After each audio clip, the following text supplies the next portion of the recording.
welcome to more Anti-Media Radio. I'm Jake Anderson. I'm broadcasting live from a Bavarian-themed town called Leavenworth in the Pacific Northwestern state of Washington. I had a portobello mushroom burger for dinner. It was soggy and disgusting, and it got me thinking. What do you think Comey and Trump had for dinner? The night Trump asked for Comey's anal virginity. Loyalty. Clams? Oysters? Burgers? I don't know. We're going to talk about it. Because today was a big shit show, a giant nothing burger that dominated the news cycle all goddamn week, and it pisses me off. We're going to talk about it. We're also going to have Danny Quest back on to talk a little bit more about false flags. As usual, we're going to get weird. We're going to go down the rabbit hole, and as always, helping me do that is my good friend, DB Schwartz. DB, how did you enjoy your nothing burger today? Did you have it medium rare? Thankfully, I was busy, so I didn't watch it, but except for a little bit in the morning. And yeah, man, it was.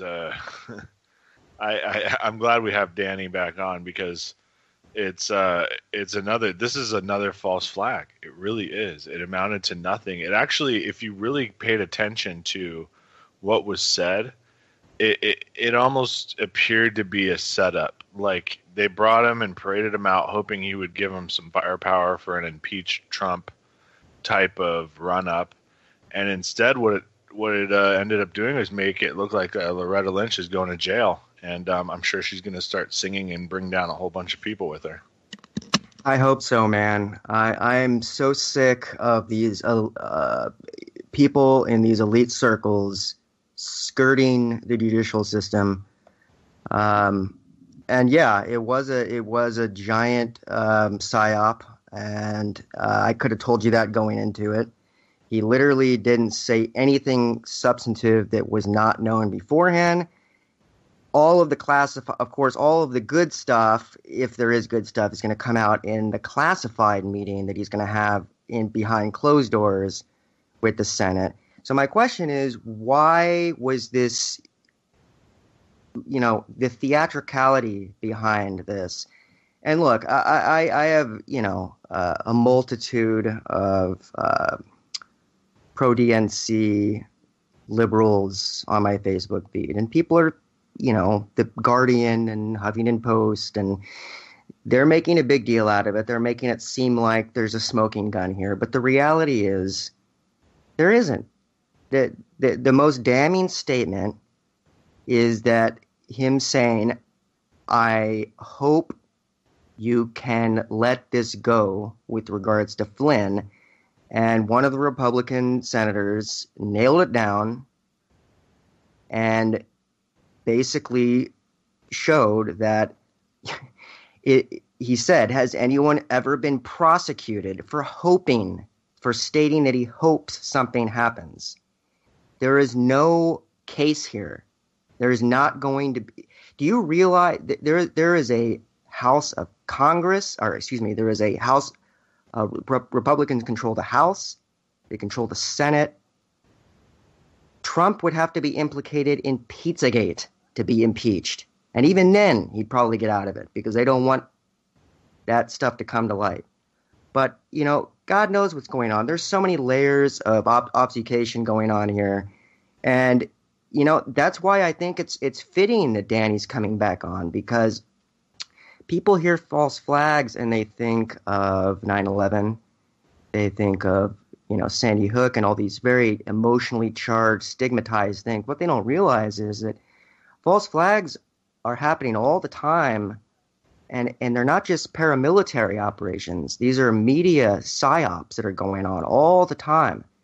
The media is controlled to a very large degree by interests in the State Department CIA, NSA, the deep state, in other words.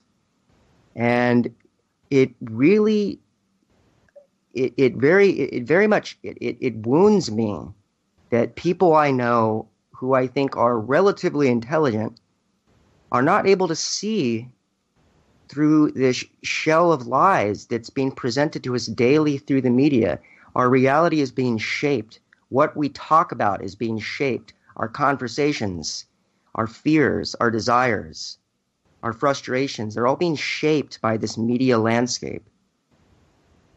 And it's unnerving. I had people, bars were open early today. The bars were broadcasting this. And I actually listened to it because I was, DB, I was in a car riding up to this really weird town I'm in right now. And we listened to it on NPR. And it literally was exactly what I thought it was going to be. It was Comey, and don't think for a second this guy doesn't have an ego, because he definitely does. He's being presented as like this fucking patriot, and I'm sure he's judicious at what he does, but he still represents the FBI, and I'll be a baby in a well before I give the benefit of the doubt to the FBI, who has waged so many negligent prosecutions over the years that it's disgusting. I'm not going to sit here and aggrandize the FBI because this guy rejected his clam linguine at a Trump dinner and got cornered solo and was asked about his loyalty. I mean, this is just such a bunch of bullshit, and I'm not a Trump supporter. I hate Trump. I hope he does get impeached. Just because his ego, I would love to see his ego hit with a baseball bat. But Comey didn't say shit. In fact, the most interesting thing to me was that Comey has no doubt whatsoever that Russia meddled in the election. Really? You have no doubt? You have no doubt whatsoever, even though the evidence... He did make an interesting point, though, DB, and I thought this was a very realist point, which is that the FBI and the government, and this is true, when we write about stuff, when we talk about stuff on shows like this, and on publications like antimedia.org, they can't dispute it because the answers are classified. So they're screwed by their own censorship. They can't dispute what we're talking about because they've walled themselves in with these lies. Yeah, me and Nick were talking about that last night, about how no revelations were going to come out today. That were going to be necessarily groundbreaking. It was just confirmation of things we already knew, because they're to really truly go after Trump or try to release anything that could damn him, he will do the same back, and the whole house of cards will fall down. And it's just that simple. I mean, we're held up by a web of blackmail of the worst sorts you could possibly imagine, and it feeds the worst people and the worst industries in the world. And it's only logical, Jake, that these things are the way they are because the people at the top have so much to protect. They have such ungodly wealth and power, and they're seeing it fall apart because, again, like me and Nick talked about last night, the future's coming, and these people see that there's not going to really be a way to continue this profit stream and this control grid without total tyranny. So people listening, just, spread it around. Let people know when you're talking about microchipping and cameras on every street corner and robots and drones in the sky. That's not to keep you safe. It's to keep the gravy train going, because otherwise, if they didn't do those things, the gravy train would stop normally, organically. But that's, I agree with you. But that's not to say that it's going to be wrong to embrace certain elements of a transhumanist future. That's why personally I'm getting very involved in cryptocurrency right now. The first step is educating myself, because I'm actually an idiot. I'm an idiot. I'm very bad at math, and I seriously don't understand the blockchain. I don't understand the blockchain. But I finally got in on Bitcoin and Ethereum, and I'm going to do a few more. I'm actually working on an article about the weirdest cryptocurrencies, because man, there's some weird ones out there. But yeah, and the reason I bring up cryptocurrency is because it's part of the decentralization effort. And yeah, you're absolutely right. I think that's a great point, which is that they are absolutely terrified right now about losing control, and that's why we're going to see more draconian measures. That's why Theresa May in England brought up. I wrote about this last week. Brought up the specter of regulating the internet. Net neutrality. Say what you want about regulations over the internet in terms of controlling whether corporations can do fast lanes or slow lanes. The reality is that the internet is going to be a much different place in 10 years. So everyone enjoy where you're at right now in terms of being able to share stuff, because things are about to get a lot stranger. And yeah, they're going to do everything they can to control currency, to control the narrative, to control media, to control the way we think, and of course to control our fear. And that's what we're about to get into with a very cool researcher, activist, journalist, Danny Quest, who's joining us now, who his specialty, if you want to call it that, is researching false flags. And the reason I got into false flags for a long time, and then I realized that I would lose my mind if I kept going with them. But the reason I'm interested in them again is because I'm starting to think that it's a constant psyop that's going on in the media to keep us in a state of fear, because if the state has us afraid, they can pull all these different levers to control the narrative. And so I want to bring in Danny Quest right now to talk about, once again, false flags, but more specifically to talk about how he sees it. Danny, how do you see false flags? First of all, Danny, how you doing tonight, buddy? He's dead, apparently. Dude, he's doing great. Yeah, that sucks. Danny's dead. It's so sad. I really liked him too. He has a cool last name.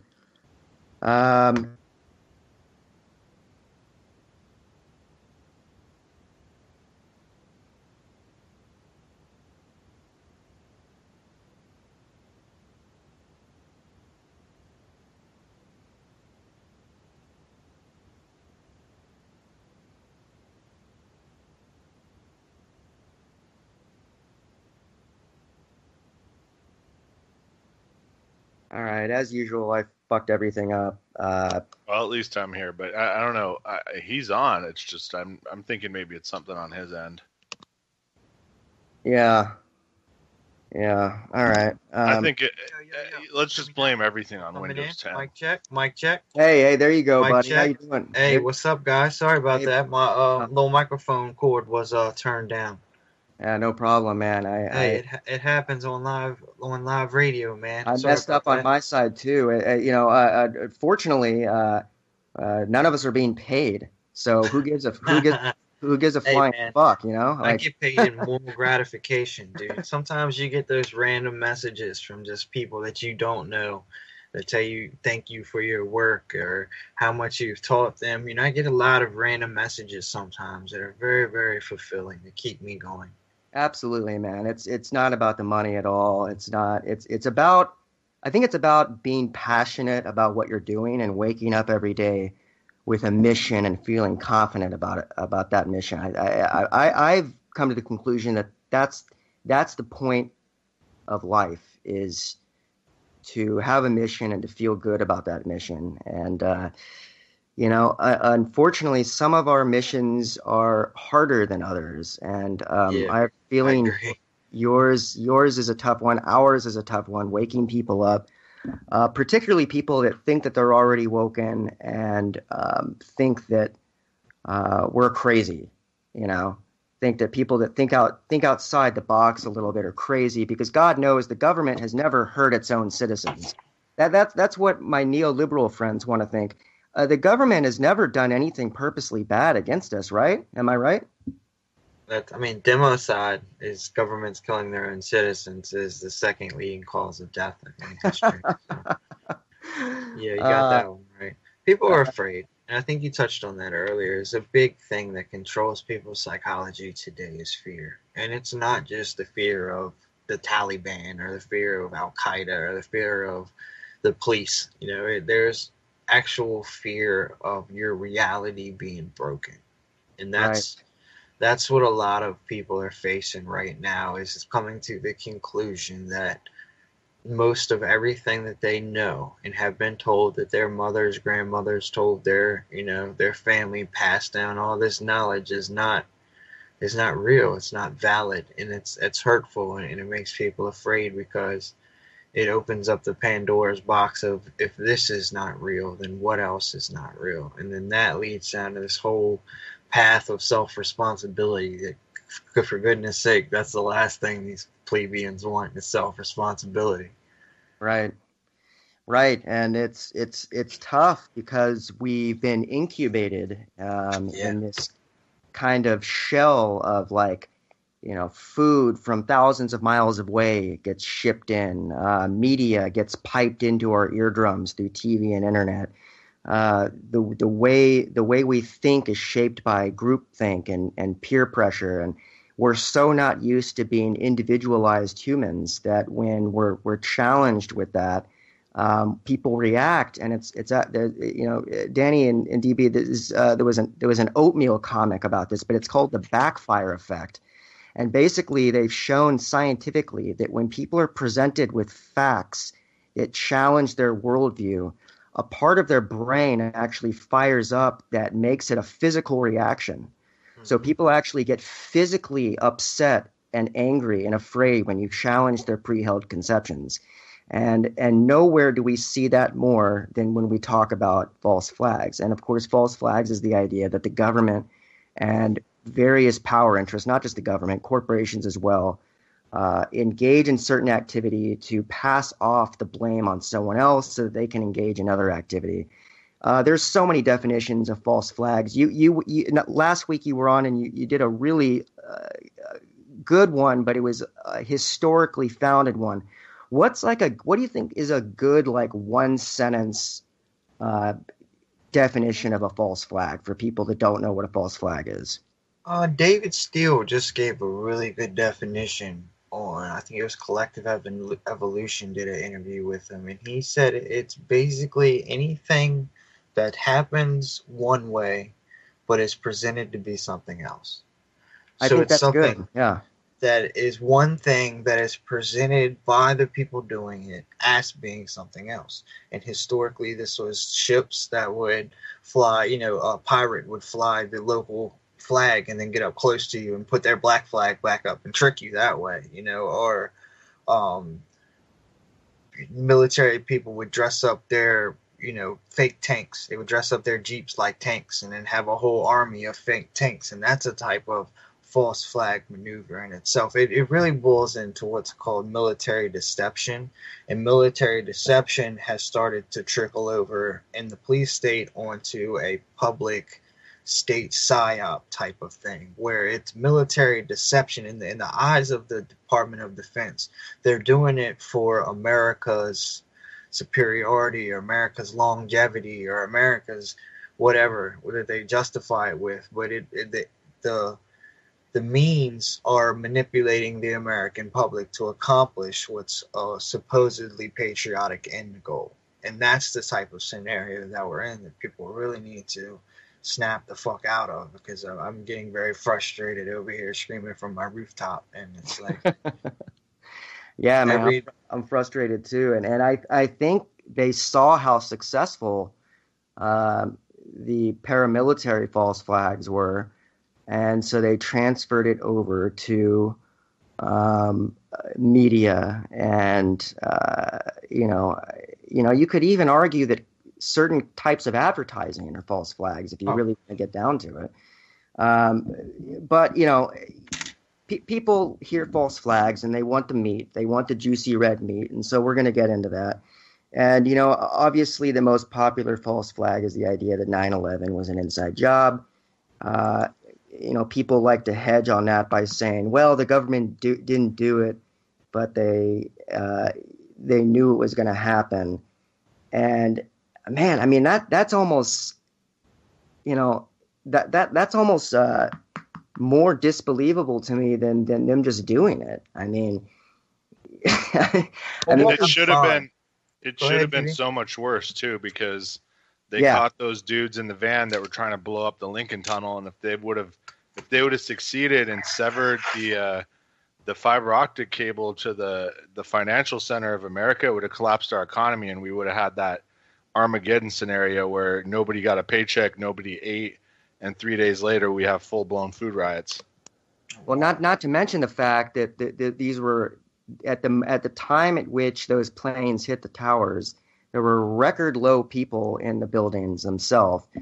People were told not to come in. People were told not to fly on that day. These are all documented facts. These are part of the myriad anomalies that occurred. Have you ever heard of the 8-point action plan prior to Pearl Harbor?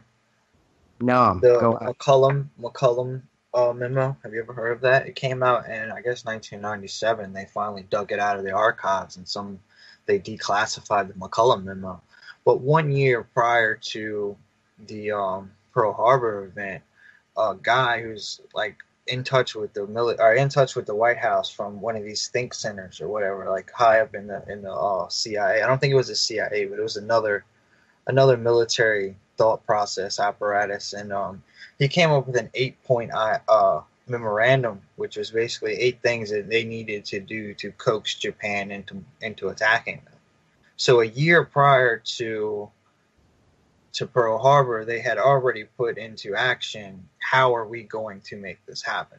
So what we find is, even in the events that seem complacent, that seem like, oh, we knew it was going to happen and let it happen, it's more like we actively in advance took the steps to make it happen. We also see that in 9/11. You see that as far back as the Oded Yinin plan and the PNAC documents, the Project for a New American Century, where they literally said in the document, we need a new Pearl Harbor event. Absolutely. And that even goes into the media. If you look in the media, there was an X-Files episode. There was another episode of a show on Fox. It was the exact 9/11 scenario was depicted in the media numerous times before 9/11 as part of psychological preparation. And that's the same type of things that they're doing now. And that's why it's what makes people like me so special. It's because I've gotten to the point where I can't watch media at all, like even CNN and MSNBC and any kind of that kind of stuff just really messes my brain up. But when I do watch it, I can tell, like I see all the numerology and I hear all the code words and I understand it on a very elite level. Even the older shows and cartoons where they were trying to stick in this Illuminati iconography and these occult words and things in cartoons that were only for like the Masons that were in Disney.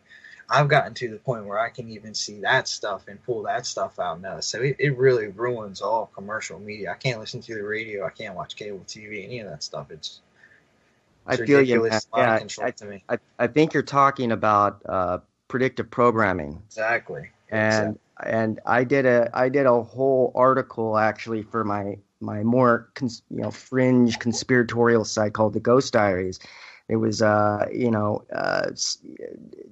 something about like coincidences that will freak you out. And one of them was there was a Simpsons episode, pre 9/11 Simpsons episode. And there's a moment at which Bart holds up, it's either Bart or Lisa, holds up a magazine and it shows the Twin Towers. And then there's a 9 in front of the 2 towers. So it clearly states 9/11. And, look, these things could be coincidences. Surely there are some coincidences out there. But when you see such look at what was accomplished from 9/11. And they planned it beforehand with Project for a New American Century. Right. And we see it now. I think the point you made about, right now, basically what it seems like they've done is they cashed out and now they're waiting for it to come back in. Like we bombed the shit out of like 7 Middle Eastern countries, and made, forced migration out of all these countries. And now it's just inevitable now that there's going to be quote unquote blowback from this. And so people are going to, so some of the terrorist attacks I know you hate the word blowback, but some of them will just be, yeah, if you go and kill a bunch of people's children, eventually they're going to attack you, and then you can use that strategically. But then other times they need more strategic false flags. And look, I don't even think presidents know about this stuff. I don't. Oh yeah, they do. Without a doubt, they know. I mean, I think this is just my opinion. I think that they know that there's a trigger that can be pulled, a lever that can be pulled to fix things. But I think they shield some of these people, and I think this is a total shadow paramilitary operation. I think Cheney knew. I don't think Bush knew about 9/11. That's where I am. That's where a lot of false flaggers disagree with me. Is I don't think some of the presidents know about this stuff, because I don't think they know about any of that shit. I don't think they know about UFOs. I think they get a very, very limited amount of classified information, because I don't think presidents are running things. I think. But they also need them to have plausible deniability, because they're the middle management. They're the front of the executive branch. So basically, when the shit runs upstream, they're the last stopgag. That's their job. They don't do anything. People that think presidents do anything are just beyond clueless. Right. I agree with that. But yeah, I mean, okay. No, you're very, very much right. I mean, it's not at all like the president is the leader of the shadow government, if you will. But in certain cases, definitely in the case of like Lyndon B. Johnson, JFK, I mean, I don't know so much about Trump's understanding. We won't know until later, right? This all could be this dynamic 12-dimensional chess move, but he's likely a useful idiot. And when we talk about what's important not to do, with a lot of people who are just getting involved into understanding the elite, right? What's called the elite, or the archons, or the Illuminati, is we tend to group it in a pyramid structure naturally. So we think there's a small group of people that control the world, right? And it's not really like that. It's really a bunch of small groups that control different things, right? Yeah, that all go together into a market, right? They love market dominance. Yeah, they love monopolies, they love bureaucracy, they love banking schemes, and they've all cut out a big chunk of power for themselves. But they war within themselves, and they're not at all parallel at all times. When you talk about parallel clandestine structures, right, you're talking about two of these organizations, whether it's military and oil, right? They're not really together in what they're doing, but if it benefits both of them, then they're going to work together. If you talk about the military, oil, and government, there are three different bodies that have three different shareholders, stockholders in these structures, right? But they're working towards similar goals. They're working together for similar plans. I think it was George Carlin said it best on HBO one time, and he said basically they don't have to have a formal conspiracy. They know what each other wants. They know what's best for them, right? And that's what they're doing.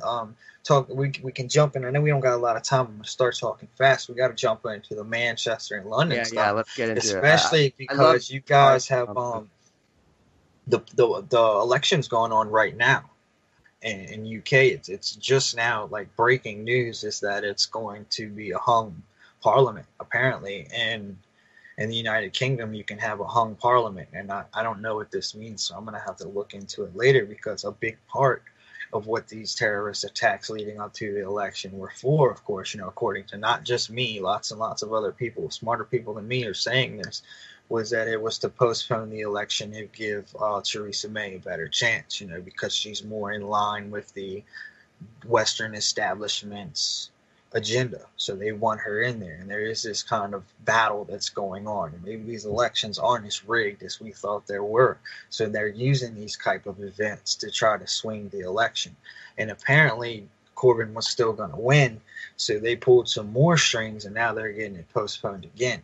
And this also gets me into what DB was saying earlier about the growing police state. Guess what else? This new false flag event, which is very, very interesting if we want to talk about Manchester and London particularly. We can even go back to the Parliament attacks last year and the London Bridge attacks from last year, and most of the attacks that have happened in England, in Scotland, since 7/7, there's been no CCTV footage. But yet they have used this most recent attack to further implement their facial recognition police offenses, and they have now officially grabbed 2 people with no other precedent, with no other describing factors, but they were seen on facial recognition, and they went and grabbed them. So they're using this event as another ploy to further that police state agenda of having acceptable facial recognition software in every CC camera. What an irony that the country with the most advanced surveillance apparatus in the world would have so little footage to release about some of these attacks. But yeah, I think I like your phrase parallel clandestine structures, because I do think that's how it works. Because a lot of times the ideological blowback you get from people that don't believe in false flags is that, well, this is a paranoid delusion that so few people could be controlling so many different things. Well, I don't think so few people. I think there's tiers of knowledge, and I think different tiers know different amounts, and different groups are acting on their own self-interest. It's not that they're all sitting in a room. And Bilderberg is kind of an interesting metaphor for the New World Order, because they are all sitting in a room and they are all kind of planning an agenda, but this is not. They're not formally planning out these false flags. So how exactly do you think these things get planned then? Who's planning them? Are people that are different countries working together? I mean, what do you and this is just an opinion statement, of course. It's hard to get proof of some of this stuff, but what do you think the structure is behind planning some of these false flags? Well, let me start with saying, when people say things like there's no way that they could plan this and nobody would know, most teenagers don't know what their fathers do for a living. They've been living with them their whole life. They couldn't tell you what they do on a daily basis. So how can you tell me, it's like the Manhattan Project had thousands of people working on a nuclear bomb, but nobody knew what they were working on. The government specializes in compartmentalization. So, right. Go to a Walmart manager and ask them why they do something. They'll have no fucking idea. They're just following corporate. You know what I mean? So you see a whole lot of that in the government. When it comes to enacting these false flags, I tried to get into it last time, but we ran out of time. Anyone that can afford it can do it. If you can afford to pay a false flag company, it's essentially a mobile media apparatus akin to a Blackwater agency, but it specializes in false flag operations, or in the case of like Iran, that's an actual paramilitary attack, a false flag operation. I'm not talking about the ones that are all crisis actors and crybaby people and no proof whatsoever. Those are done by agencies like Crisis Solutions. Type crisis-solutions.com in your web, in your search bar, you'll find it. Crisis Cast. On the front, they try to seem like they're agencies that only do mock exercises for government training, but that's not what they do. If you really get into what they're doing, if a journalist who has more resources than me, if I ever get resources, I'm gonna be one hell of a journalist. But if they want to go ahead and like pretend to be somebody to bait those people along into agreeing to doing some type of false flag, I'm sure you could pin. They're not that smart. There's just people aren't like me, so they're not willing to look into exactly how these things are done. And it's not like only the government can do false flags. It's like if a phone company, if Verizon, wants to put something on Apple, then they'll just have a iPhone blow up in somebody's pocket publicly and make a big media spill. Oh, the Samsung 5 is exploding. Like, that can be a corporate false flag. You get what I'm saying? Like, there's people that specialize in creating these scenarios that seem to be one thing but are actually planned and enacted as another. And you can look them up. It's really startling information you'll find when you start going down that rabbit hole. Yeah. You caught me while I was drinking some water. It happens. Yeah, man. And so I'm trying to think where I want to go with this. How much time we got left? We got 20 minutes. Awesome. And there's always there's research. I haven't really had the time to research as much as I would like to lately, but there's researchers that put a lot of time and effort into cracking these things. And that's another thing that I try to get. I can't really talk to those type of people like you talking about the upper class leftist college educated people who are really dumb as fuck. And oh, dude, it's I mean, if anybody's listening, I don't ever mean to talk bad about anyone. You know, no. It's different. It's not about intelligence. It's like it's awareness. It's like an emotional thing. It's like I feel like people are really emotionally tied to believing that governments are benevolent. And it's like, why would anyone think that? Like, they have control over their respective populations and they want to keep control. And we're also experiencing, and like DB was mentioning earlier, a huge influx of new technologies, new threats to centralization that are making it even more and more necessary for them to consolidate control. I simply don't understand why people are so trusting of the government when it's so obvious. These attacks in London that were riding up to the election like that. It blows my mind. And I mean, all you need to do is look at a list. People are always asking me for friends. And I will admit, it's hard to come by hard evidence for some of this stuff because, well, in the case of 9/11, they melted all the steel, and they do stuff like that. But I think we're going to get into some way more hardcore false flags. I think we're going to see some biotech, some nanotech. I even think we could see some. And DB, you mentioned this last time, but the Project Bluebeam is as a theory is the idea that alien disclosure itself would be a false flag, and that we would use that a la Reagan at the United Nations, saying sometimes I think we need a larger than life threat. The tech just wasn't there yet, Jake. That's that's the theory, is that's all this activity going on right now in Antarctica is them prepping. I guess it's melted and thawed out enough that they've been able to get into some old ass cities and find some crazy ass tech. This is all Wilcock and good and everything, Then you can expound more on. Went at Contact. Wilcock went pretty deep into the Antarctica stuff.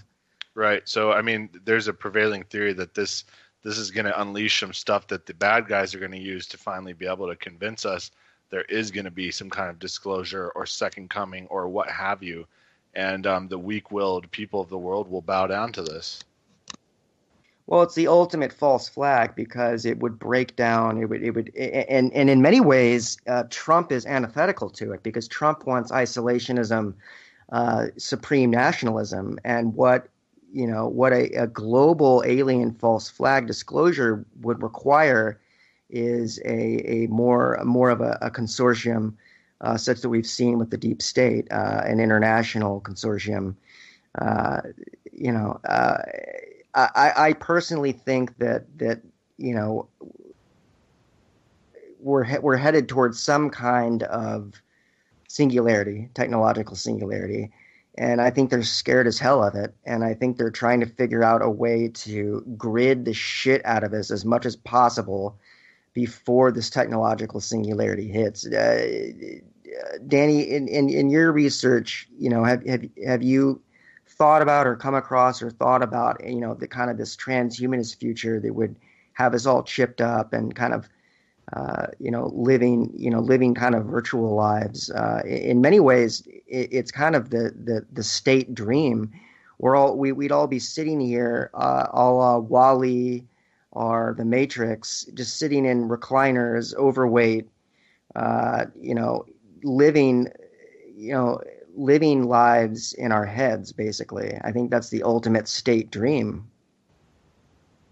That was a definitely very the loaded ultimate question.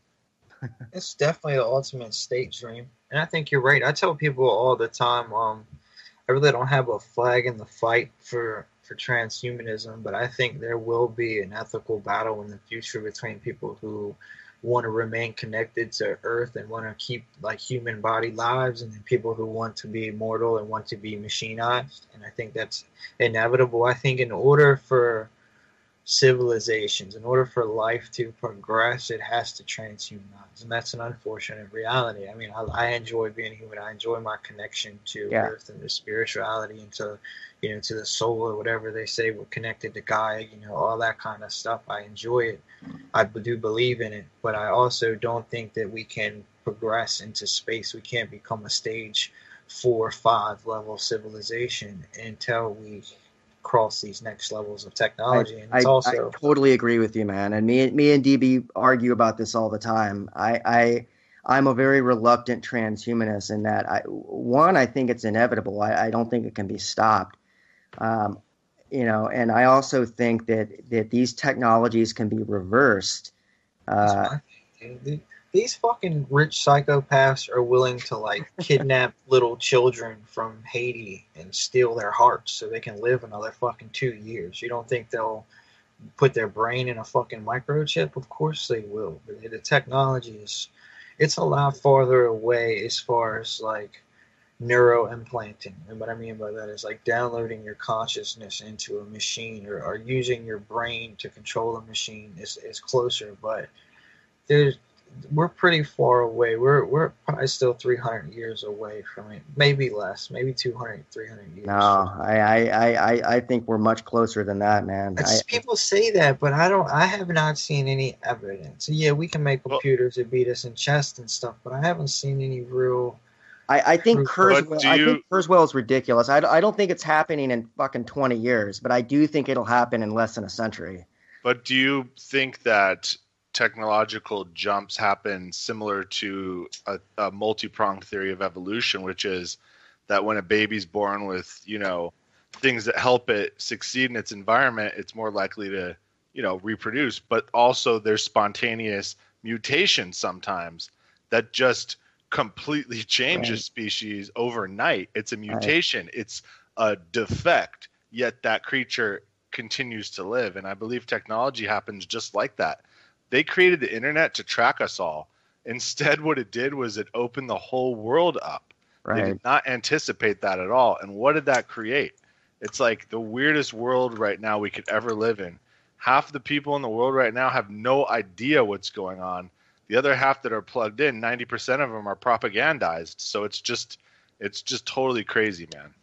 Yeah, it's a wild time to be alive, guys. A lot of weaponized knowledge going on right now, and we're going to see a lot of these new technologies rolled out here: virtual reality, augmented reality, biotech, nanotech, a lot of stuff with CRISPR, the gene editing. A lot of stuff's being rolled out right now. I would argue that this is. I mean, I can't imagine how you could get more precarious of a species than what we're at right now. I mean, we are on the cusp. where Jake, in all serious, brother, the fucking mongrels could be coming over the hill at any moment to ransack our entire town. So it's like, it's a double-edged sword. Like, we're living in the most peaceful time in human history. There's less disease on the earth. We got longer lifespans. We have more wealth. We have more technology. We're living in probably the best time in the history of life to be alive. Yeah. But we are also living in a period of time that is the world is going through some waxes and wanes, and it's like we're really trying to figure out where we're going to be as a civilization, and that's where the fight's at. You know, I know you guys feel this just as much as I do, just as much as Nick and everybody else, that we're involved in an information war. Like, every day that we're out here is another day that we're fighting against people that are trying to brainwash society into seeing the world that benefits them, and we're trying to brainwash society into seeing a world that benefits all of us. You know what I mean? That benefits, empowers them. And Yeah. it really is a daily struggle with this information that comes out, and we all have our parts and our purposes, and I enjoy it, man. It's a tough thing to do, but every day, man, like you said earlier in this conversation, I have a passion for it. I applied for Antimedia today. I saw that Nick posted for writers, so if you could put in a good word for me, I appreciate that.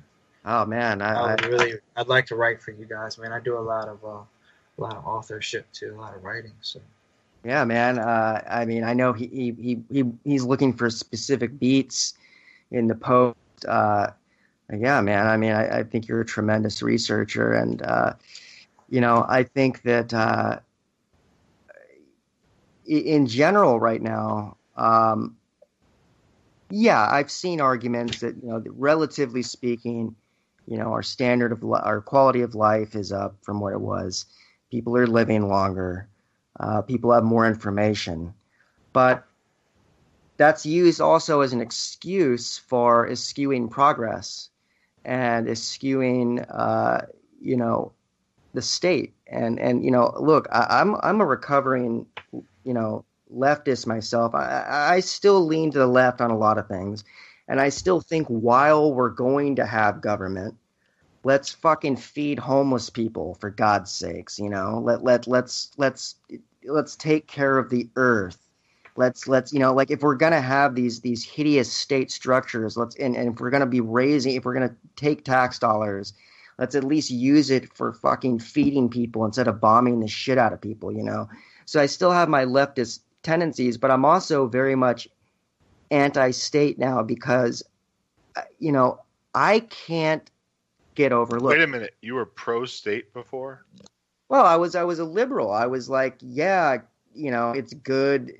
Yeah, you know, I was like you, man. I voted for Obama. Hey, yes, we can. That was change is on the way. That was 10 years ago, man. 2008, bro, you're right. Change you can believe in, dude. Change you can believe in, and guess what? I voted for him a second time too. But I mean, they threatened us with McCain, right? Yeah, and McCain really had a great showing today. Oh my God, that was probably the best part of all of it for me, was how fucking stupid people got.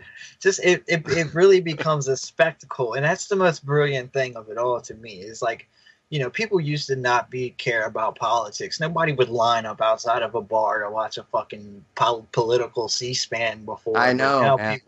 Now people are all involved in what's going on with Russia, and it's this big fucking soap opera, and you got this dumbass John McCain. Dude, my favorite meme of the day, I posted it. It shows John McCain, and he says, "Did Hillary help you hijack the plane?" I've seen it. And Comey says, "What?" And McCain says, "I said, do you know the Muffin Man?" It was so bad. The memes are gonna be great, dude. It's so great.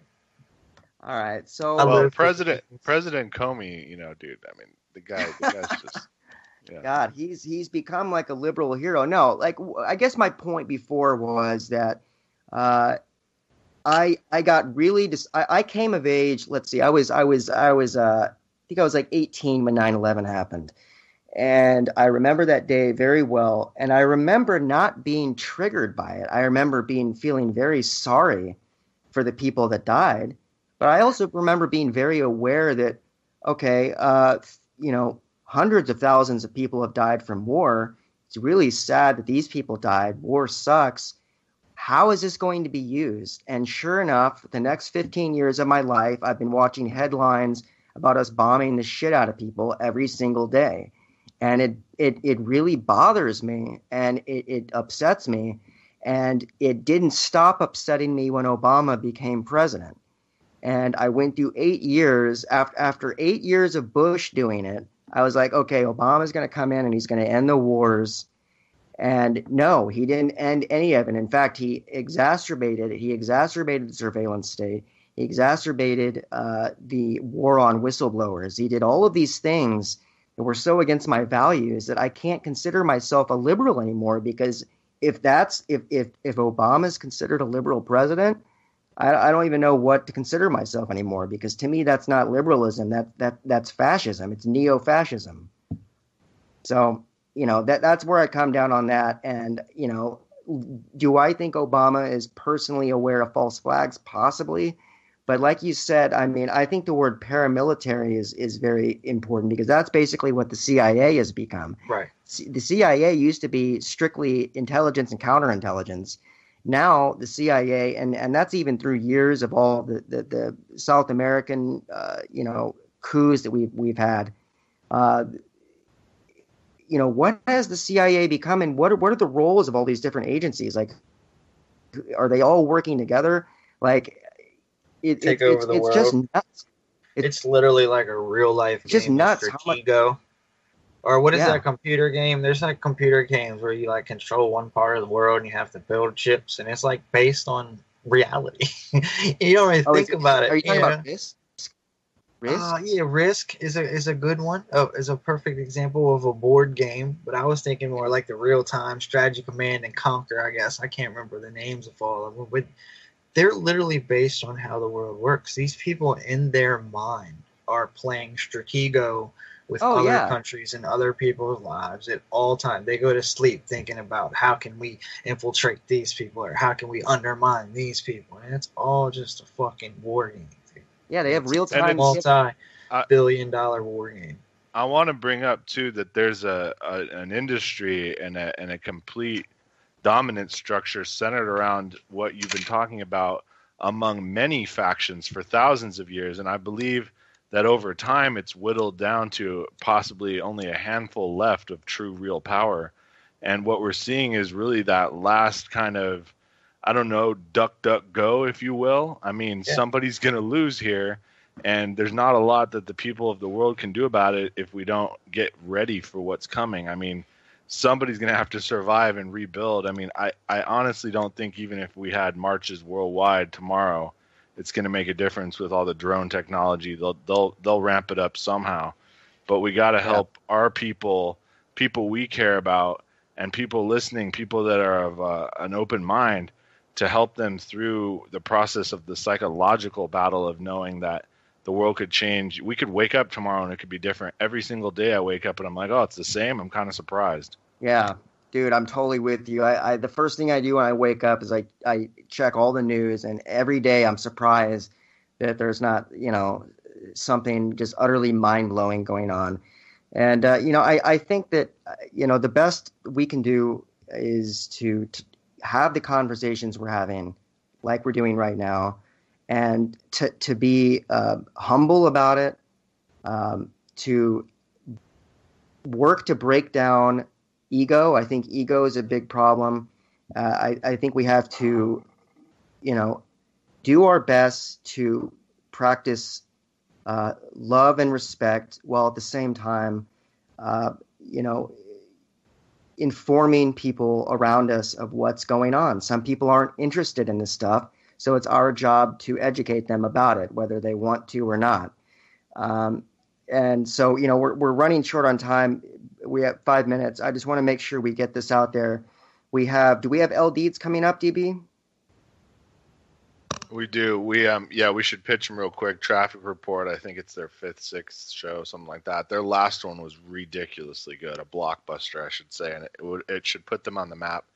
So I recommend everybody listen to them. Traffic Report from the 6/6 show. It's just pretty crazy, and give them a listen. They'll be right on after.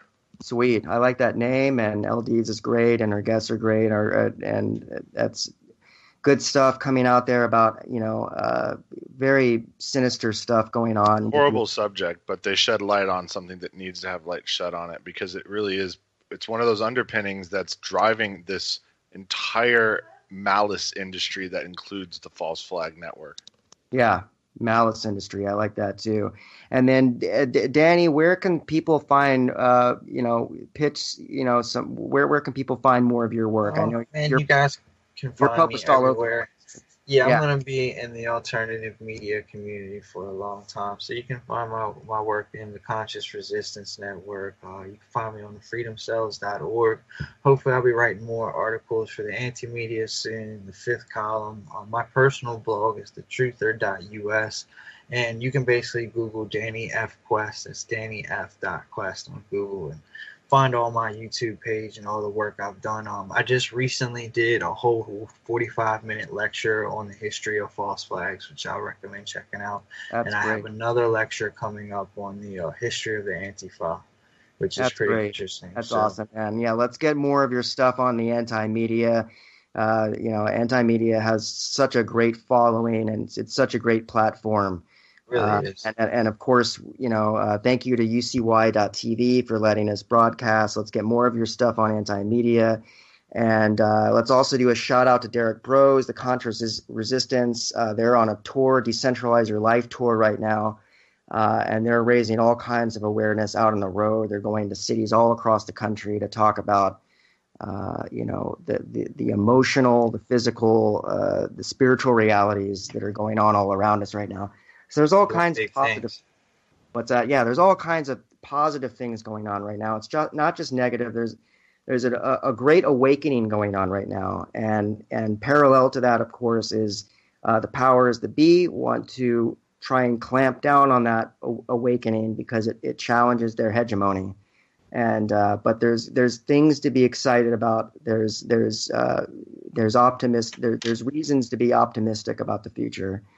And I think the Decentralize Your Life tour is a pretty awesome thing that's going on. And hell, I feel fortunate to have some time to talk about these issues with you guys.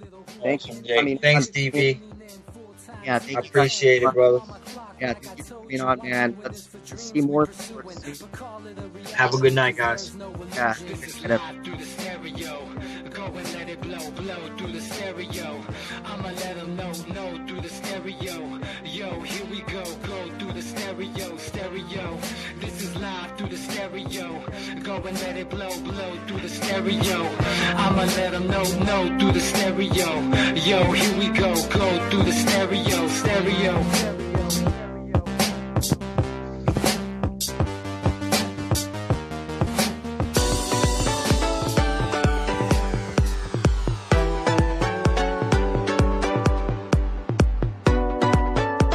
This is Ozzy Skateboard, and you're listening to UCY.TV.